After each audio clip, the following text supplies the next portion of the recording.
Salam à tous, bonjour. Avec mon ami Hakim, une petite discussion, et puis on venait sur le champ des rites et de ce que l'islam peut nous apporter. Et aujourd'hui, je voudrais vous parler de l'humilité. Quand je vois autour de nous beaucoup de comportements que j'ai déjà dénoncés de multiples fois, qui marquent ce manque d'humilité, où on se juge les uns les autres, voire des regards inquisiteurs sur la manière dont on s'habille, dont on parle, dont ceci, dont on fait des rites, dont, des regards inquisiteurs. On n'est pas là pour juger les gens. Allah dans le Coran, il dit « Alayka al-balagh wa alayna al-hisab ». En parlant au prophète, il lui dit « À toi, al-balagh, la transmission, à nous le jugement. Lasta alayhim bi musaytir. Lasta alayhim bi wakil. Lasta alayhim bi hafid. Lasta alayhim. » Tu n'es pas pour eux un juge, tu n'es pas pour eux pour les remplacer, les protéger, les guider, faire à leur place, ou là, Allah yahdi man yasha. La tahdi man ahbabta. Tu ne guides pas qui tu veux, c'est Allah qui guide qui il veut. Dans le rapport qu'on a à Allah, Allah est la réalité essentielle, la réalité des réalités. Or, à travers des rites comme la salade, quand on tombe en sajda, qui que l'on soit roi, gouverneur, que l'on soit savant, que l'on soit riche, que l'on soit qui qu'on soit, on descend notre nif par terre. Le nez doit bien toucher. Il faut bien que le nif soit cassé en bas. Quand on fait le jeûne, on voit au bout de quelques jours ô combien notre faiblesse ontologique nous rattrape, ô combien nous sommes faibles, ô combien un peu de nourriture et de boisson qui nous manque, ô combien notre constitution nous rappelle à la réalité. Nous sommes des êtres faibles.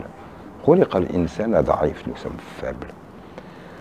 Donc l'humilité est vraiment quelque chose qui est importante. C'est le combat contre l'orgueil, ne pas se prendre pour plus que ce que l'on est, savoir respecter ses frères, ses sœurs.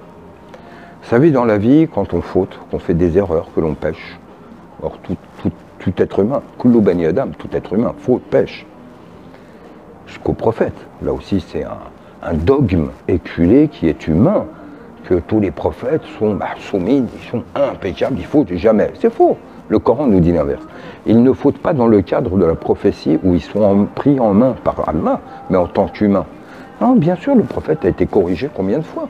Lui-même a changé et a été corrigé par le Coran. Et les prophètes Adam, Ashraka, a fait le shirk. Et c'est une Younous qui démissionne, qui dit non, je veux plus de mission, j'abandonne, je désobéis. On est des êtres humains. Or ça, c'est pour nous rappeler notre condition.